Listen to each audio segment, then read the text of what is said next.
ఈ అయ్య గారు శంషర్ మట్టి, ఇక్కడ నిలబడి మాట్లాడుతున్న ఈ అయ్య గారు కూడా శంషర్ మట్టి, కూర్చొని వింటున్నా నువ్వు కూడా శంషర్ మట్టివి. అంతకంటే ఏం లేదమ్మా, ఉన్నోన్నాడు చెప్తున్నా నేను. గొప్పతనం ఏం లేదు మన దగ్గర. సింపుల్గా నేను అడుగుతా, కొంతమంది అంటుంటారు మా కులం అండి, మా వంశావాలండి. సరే, మీ తాత తాత తాత తాత తాత తాత పేరేంటో చెప్పు. చెప్పు నాకు, నేను చెప్తా. మా తాత పేరు అబ్రహాము, మా తాత పేరు. మా పితరుడు అబ్రహాము, మూల పురుషుడైన అబ్రహాము. నేను రక్షించబడ్డాక నా వంశావళి ఏందో తెలుసుకున్నా నేను. నా కులం వంశావళి కాదు నేను మాట్లాడుతున్నది. దేవుని ఏర్పాట్లో నా వంశావళి, దేవుని ఎన్నికలో నా వంశావళి.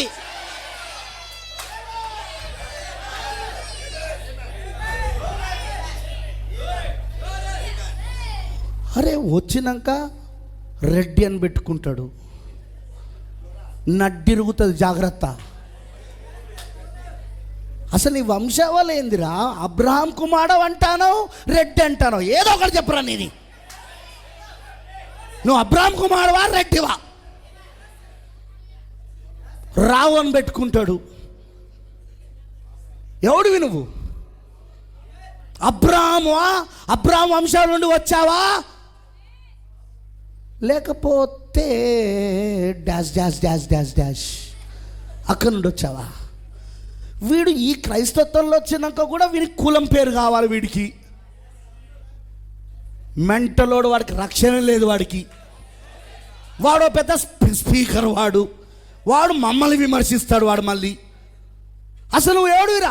అబ్రహాం సంతానమా కాదా? అబ్రహాం సంతానానికే పరలోకం. రెడ్డికి పరలోకం లేదు, కాపుకు పరలోకం లేదు, మాదిగకు పరలోకం లేదు, మాలకు పరలోకం లేదు, ఏ కులానికి పరలోకం లేదు, ఏ మతానికి పరలోకం లేదు. అబ్రహాం సంతానం మాత్రమే ఉన్నది. నువ్వెవడివి? నీ వంశావళి ఏంటిది? నువ్వు ఎక్కడి నుండి వచ్చావు చెప్పు నాకు.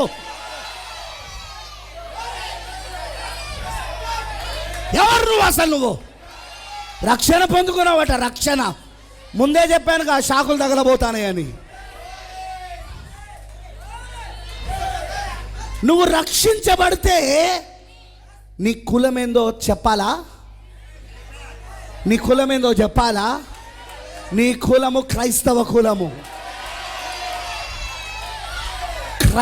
క్రీస్తును ధరించుకున్నవాడు, క్రీస్తును ధరించుకున్నవాడు క్రైస్తవుడు. నీ జన్మ క్రైస్తత్వము, నీ మరణము క్రైస్తత్వము.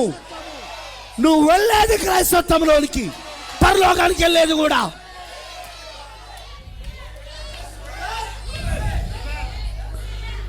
మళ్ళీ రెడ్డిలు అంటారు, రావు అంటాడు, ఇదంటాడు, అదంటాడు. దరిద్రులు. ఎందుకంటే నువ్వు రక్షించబడింది శరీరంలోకి వచ్చినాక కాదు. నేను అదే చెప్పడానికి ప్రయత్నిస్తున్నా. నువ్వు ఈ మట్టి శరీరం, చెంచడు మట్టిలోనికి వచ్చినాక రక్షణ రాలా.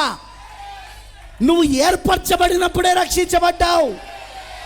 దేవుడు నిన్ను జగత్తు పునాది వేయబడక మునిపే ఆయన ఎన్నుకున్నప్పుడు, ఆయన మనసులో అసలు ఈ శరీరంలోనికి రాకమునిపే నీ ప్రాణాత్మ ఆయన మనసులో ఉన్నది, ఆలోచనగా ఉన్నది. అప్పుడే ఆయన రక్షించాడు. ఆయన నువ్వు అమెరికాల బుట్టు, ఇండియాల బుట్టు, బొగ్గులాగా నల్లగా ఉండే ఆఫ్రికాల బుట్టు, రక్షణ జరుగుతుంది అంతే.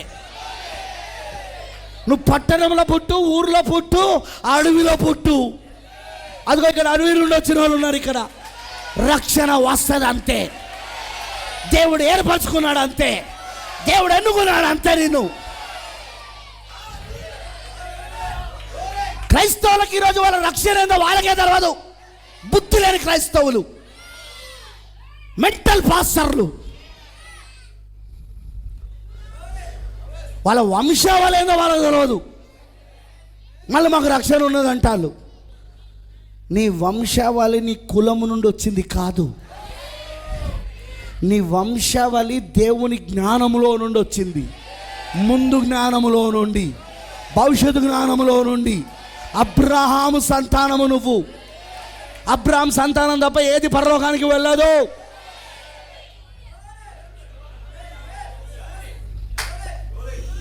ఇంకోళ్ళు అంటారు, అబ్రహాం సంతానం అయితే మనం యూదులమా, మనం ఇజ్రాయేలులమా? ఎస్, మనం ఆత్మీయ ఇజ్రాయేలులం. మనం యేసుక్రీస్తు ద్వారా. ఎందుకంటే యేసుక్రీస్తు ఎవరు అంటే అబ్రహాము కుమారుడు, వాగ్దాన కుమారుడు. ఆయన ఆ వాగ్దాన కుమారుడైన యేసుక్రీస్తు ద్వారా మనం ఆత్మీయ ఇజ్రాయేలమైన ఈ రోజున మనం వీఆర్ స్పిరిచువల్ ఇజ్రాయెలైట్స్. అందుకే పౌలు గారు అంటాడు, భౌతిక ఇజ్రాయేలుడు కాదు, కానీ వాగ్దానం పొందుకున్నవాడే నిజమైన ఇజ్రాయేలుడు.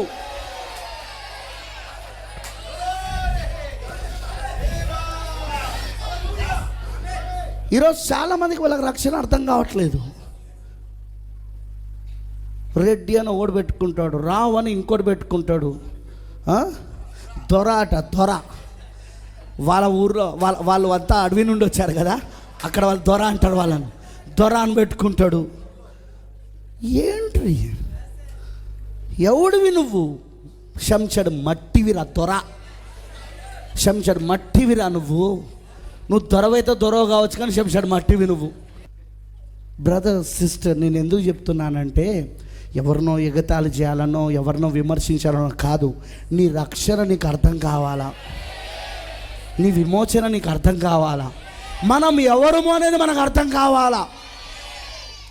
దేవుడు ఎందుకు రక్షించాడో తెలుసా? మనం ఎవరమో తెలుసుకోవడానికి. మనం ఎవరం? పలానా కులంలో పుట్టిన వాళ్ళం కాదు, పలానా ప్రాంతంలో ఉన్న వాళ్ళం కాదు, పలానా చదువులు చదివిన వాళ్ళం కాదు. మనం ఎవరం? దేవుని కుమారులం, దేవుని కుమార్తెలం. ఎప్పుడు రక్షించాడు ఆయన? జగత్తు పునాది వేయబడక మునిపే, లోక పునాదులు వేయబడక మునిపే నిన్ను రక్షించాడు ఆయన. తన మనసులో రక్షించేశాడు, స్క్రిప్ట్ రాసేశాడు ఇక్కడ. దాని ప్రకారంగా దేవుడు జరిగిస్తా ఉన్నాడు ఈరోజు. Your life is designed before the foundation of the world.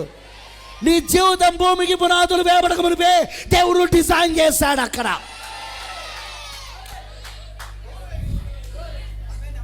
God is a designer of your life. నీ జీవితానికి దేవుడే రూపకర్త అయి ఉన్నాడు. ఆయనే డిజైన్ చేశాడు. ఆయన ఎప్పుడో తెలుసా? జగత్తు పునాది వేయబడక మునిపే.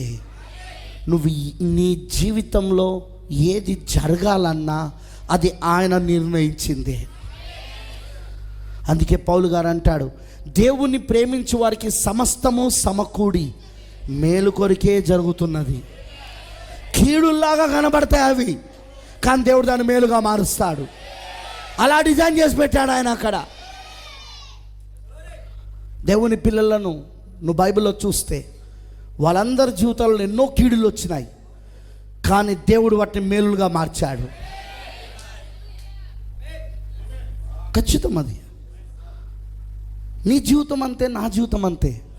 బైబిల్లో వాళ్ళ భక్తుల జీవితాలు చెప్పుకొని సంతోషపడడం కాదు, ఆ భక్తుల జీవితాలను ఏర్పరచుకొని ఎన్నుకొని జరిగించి రాయించిన దేవుడే నిన్ను కూడా ఏర్పరచుకొని నన్ను కూడా ఏర్పరచుకొని మనందరినీ ఎన్నుకొని మన జీవితాలను రూపించిరా అని ఇప్పుడు జరిగిస్తా ఉన్నాడు ఆయన. ఈ బైబిల్ మనకు ఒక ఉదాహరణ అయి ఉన్నది. ఈ భక్తుల జీవితాలు మనకు ఒక ఉదాహరణ అయి ఉన్నవి. అవి ఆ దేవుడు కేవలం ఆ భక్తులకు మాత్రమే దేవుడు కాదు, ఆయన నీకు నాకు కూడా దేవుడు. ఆయన తన సంకల్పాన్ని, తన ఆలోచనలను వాళ్ళ జీవితంలో ఎలా జరిగించాడో మన జీవితంలో కూడా అలానే జరిగిస్తాడు ఆయన. అందులో ఎలాంటి సందేహం లేదు, ఎలాంటి సందేహం లేదు అందులో.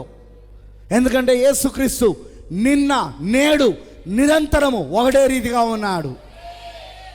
హెబ్రీ 13:8 ప్రకారముగా ఆయన మారని దేవుడు. ఆయన మోషే కాలంలో ఎలా పనిచేశాడో ఈ కాలంలో కూడా అలానే పనిచేస్తాడు. ఏలియా కాలంలో ఎలా పనిచేశాడో ఈ కాలంలో కూడా అలానే పనిచేస్తాడు. మనకంటే ముందున్న కాలాలలో దేవుడు ఏమేమి జరిగించుకుంటూ వచ్చాడో మన కాలంలో కూడా ఆయన ఏర్పరచుకొని ఎన్నుకొనిన పాత్రలలో అదే కార్యాలు చేస్తాడు ఆయన.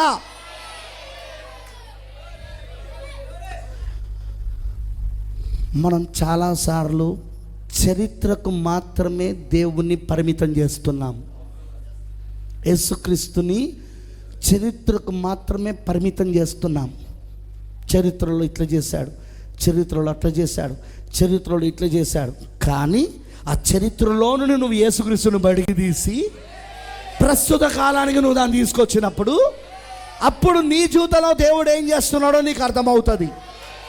నువ్వు నిజంగా ఏర్పరచబడి ఉంటే, నువ్వు నిజంగా ఎన్నుకోబడి ఉంటే, నిన్ను నిజంగా దేవుడు డిజైన్ చేసి ఉంటే, నీ జీవితాన్ని డిజైన్ చేసి ఉంటే ఖచ్చితంగా నీ జీవితంలో దేవుడు ఎలా పని చేయాలో అదంతా నీకు అర్థమైపోతూ ఉంటుంది అక్కడ.